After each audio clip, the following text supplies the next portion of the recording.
The upper class, transforming their dwellings into cozy havens, demanded inventive thinking and judicious utilization of available resources. Despite the chilling conditions outdoors, they diligently ensured their homes remained warm.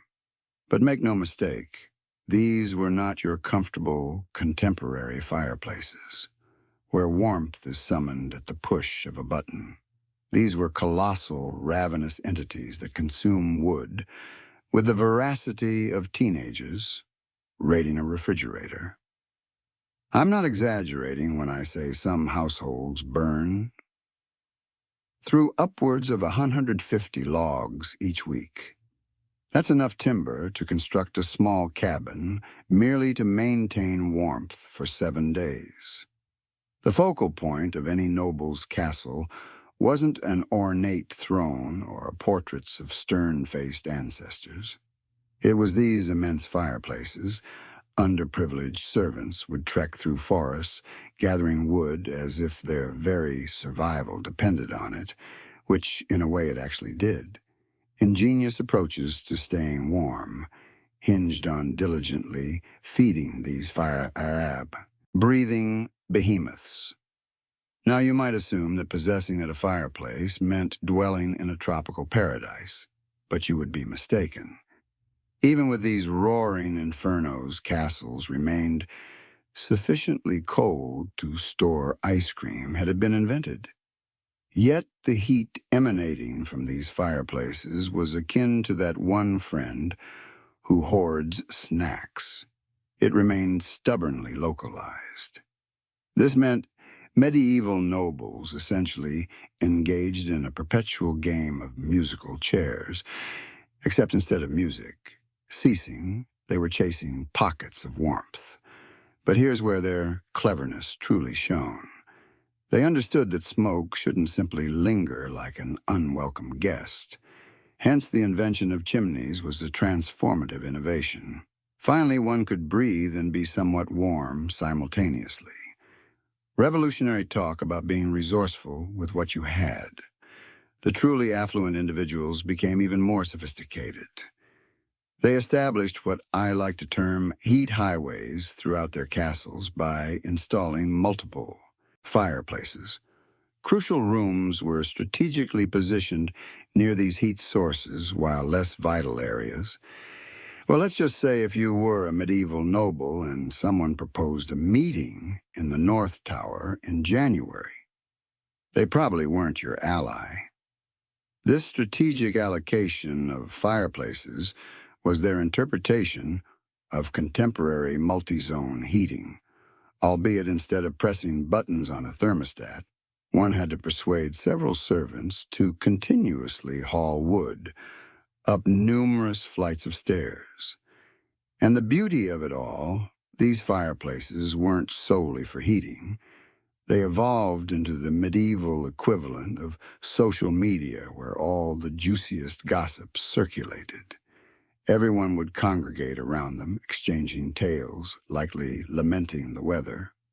Some things are eternally consistent, and devising inventive ways to feign comfort, while their noble posteriors were likely freezing, all while reveling in that perpetual embrace of coziness they labored so intensely to maintain, while fireplaces ensured common.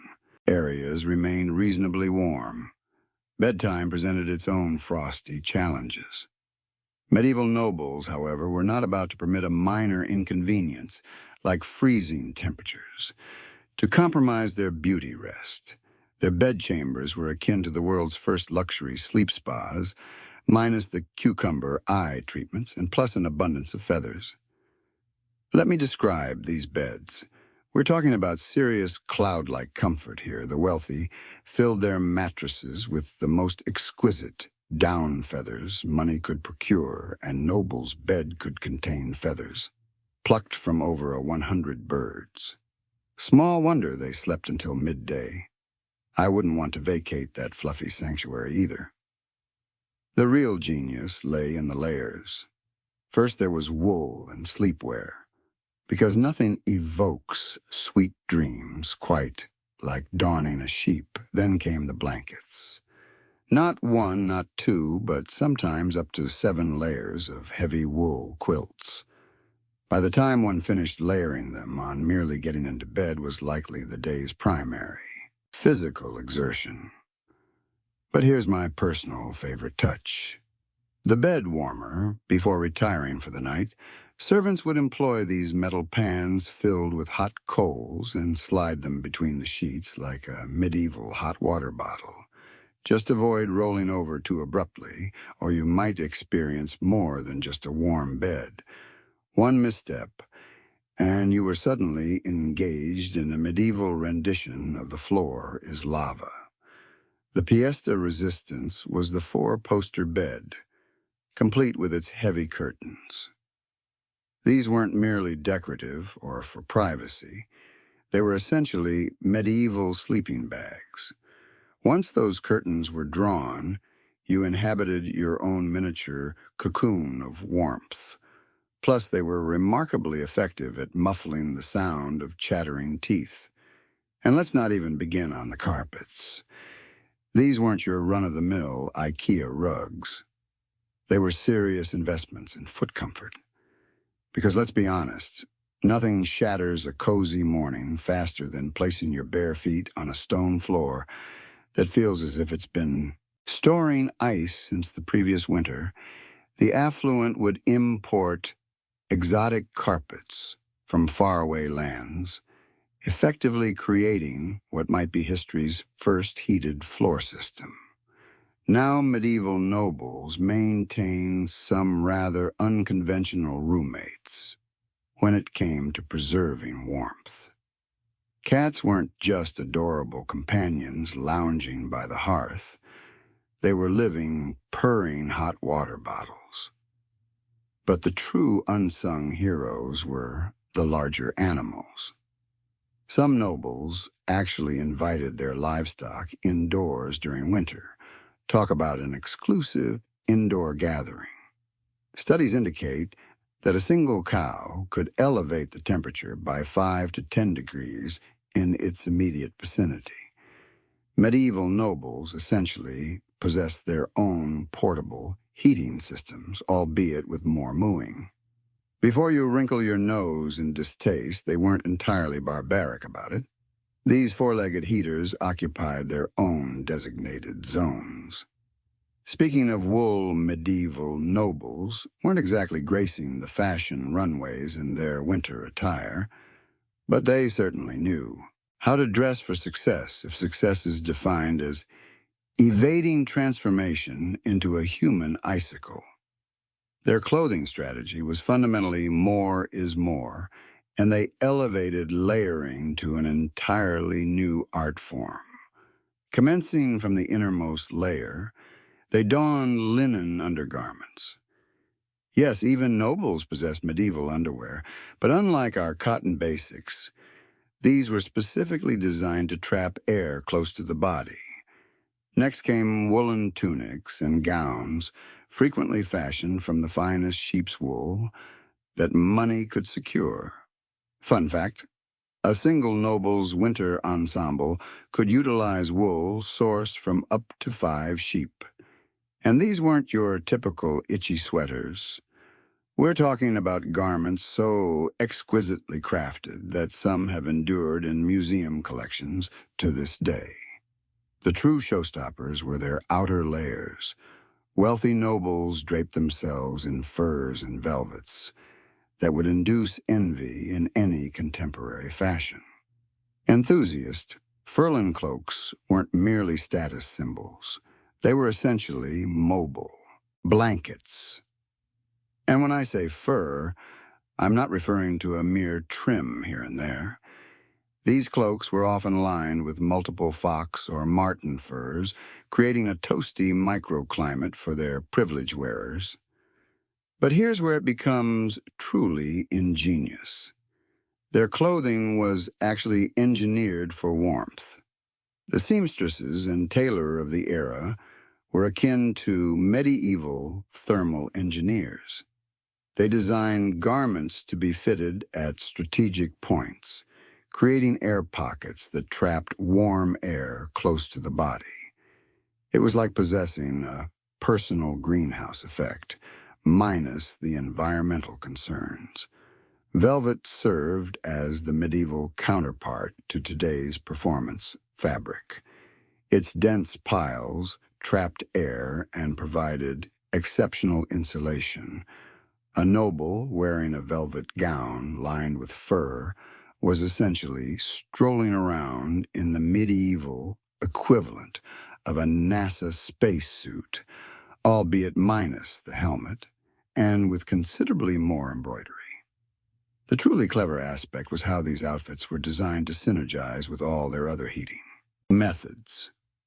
These layers functioned perfectly when seated near a fireplace, didn't impede movement when snuggling into their feather beds, and actually benefited from the ambient heat provided by their indoor animal heating system. The nobles might have resembled oversted peacocks, but they were warm, overstuffed peacocks. And let's not forget the accessories. Gloves lined with fur boots, padded with wool, and hoods that would elicit envy from any modern hoodie. Aficionado. Getting dressed in the morning likely felt akin to preparing for an Arctic expedition, but at least they looked fabulous while staying warm. Though it does beg the question, how did they manage to consume soup without inadvertently dipping their fur-lined sleeves into it when it came to maintaining castle warmth? Medieval builders were absolute geniuses at playing the long game. Those massive stone walls weren't solely for repelling invading armies. They were medieval thermal batteries constructed up to 12 feet thick in some instances. That's equivalent to the height of two tall men standing atop each other's shoulders. These walls performed something remarkable. They absorbed heat during the day like a stone sponge and gradually released it at night. The stones weren't selected haphazardly either. Builders deliberately chose dense stones known for their superior heat retention, surpassing even your grandmother's tenacity in clinging to family recipes. During summer days, these walls would heat up under the sun's rays, and by nightfall, they'd radiate that warmth back into the rooms. In winter, they'd capture whatever heat they could glean from those roaring fireplaces we discussed earlier. Windows, well, they were more akin to arrow slits, with delusions of grandeur. Medieval nobles weren't particularly fond of floor-to-ceiling windows, primarily because they hadn't yet mastered the production of large panes of glass, but also because they understood that larger windows equated to greater heat loss. Their windows were small and strategically positioned, typically on south-facing walls where they could capture the most sunlight. They were like solar panels before solar panels were trendy, except instead of generating electricity, they were emitting precious warmth. The builders employed another clever technique. They constructed these windows with a slight angling. The exterior opening was narrower than the interior, which meant less cold air could infiltrate, but sunlight could disperse more broadly once it entered the room. It was akin to possessing a medieval spotlight system, except instead of illuminating performers, it was highlighting the fact that medieval architects truly knew their craft. The walls were so substantial that people jested. Even gossip struggled to penetrate them, but that thickness meant you could stand adjacent to a wall during a winter storm, and it would feel barely cooler than the rest of the room. Not too shabby for individuals who lacked physics, textbooks, or thermal imaging cameras. Speaking of, ensuring coziness from top to bottom. Medieval nobles didn't merely focus on walls. They looked upward and pondered. Hey, what about the roof? Their solution, thatched roofs, which were essentially the medieval equivalent of a winter hat for their homes. We're talking about thick layers of straw or reed packed so densely you could barely insert your finger. These weren't merely basic grass haircuts for houses either. They trapped warm air attempting to escape upwards and prevented cold air from infiltrating downwards, functioning like nature's bubble wrap. The beauty of it all, these roofs were surprisingly intelligent. In summer, they repelled hot air, and in winter, they retained warm air. It's as if they invented climate control long before climate control was even a concept. Moreover, when it rained or snowed, the water would readily roll off instead of soaking in, proving that sometimes the simplest solutions are indeed the most effective. And here's a fascinating tidbit. A well-maintained thatched roof could last up to 60 years longer than many modern roofs today. Though I suppose when the alternative was enduring a freezing winter, you ensured the job was executed correctly the first time. While those snug thatched roofs prevented warmth from escaping upwards, medieval nobles devised another brilliant strategy for maximizing every iota of heat they could acquire. They transformed winter into party season. They discovered something that college students in cramped dormitories would later rediscover. Body heat is free heating. But unlike contemporary crowded gatherings, medieval social events were decidedly more refined affairs. Well, most of the time, the great halls of medieval castles would frequently host gatherings where dozens of people would converge, and not solely for stimulating conversation. Scientists today inform us that a single person generates roughly the same amount of heat as a 100-Balbri light bulb. Now multiply that by 50 or 60 people within a great hall, and you've essentially created a medieval radiator system fueled by gossip and wine. These gatherings weren't merely random crowdsourced heating initiatives. Nobles would organize elaborate feasts that could extend for hours. Between the collective body heat, the roaring fires, and all the hot food being served, these parties could elevate the temperature of a great hall by several degrees. Add in some dancing, because nothing warms you up quite like attempting a medieval jig while clad in 7 layers of wool, and you had yourself a proper heating apparatus. The cleverness lay in how they structured these gatherings. Important meetings schedule them for the coldest part of winter. Grand. Fast make it a multi-day extravaganza in January. Suddenly being a social butterfly wasn't just about maintaining your social standing. It was about maintaining your core body temperature. Musicians would perform, storytellers would share tales, and everyone would laugh a bit more boisterously than strictly necessary. After all, increased movement equates to increased heat generation. The true experts understood that a spirited debate about politics or the neighbor's new tapestry could warm a room faster than any fireplace. Medieval nobles were essentially operating on drama-powered heating. And the best part, no one had to feel self-conscious about lingering too long at these gatherings. After all, they weren't being socially awkward. They were contributing to the communal heating system. It was essentially medieval environmental consciousness at its finest. But some nobles weren't satisfied with merely body heat and fireplaces.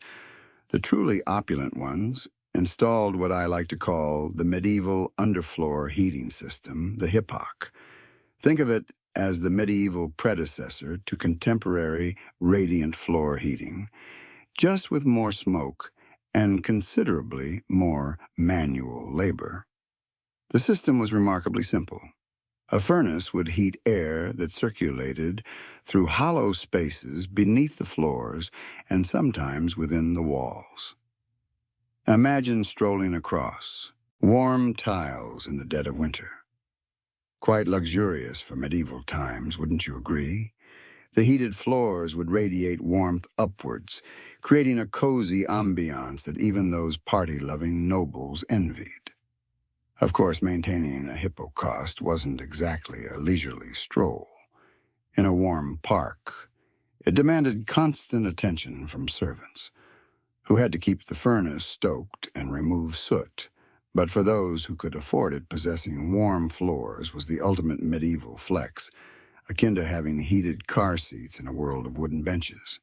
Speaking of maintaining warmth from below, while some nobles heated their floors with hypercaust, everyone's preferred heat source originated from the castle kitchen.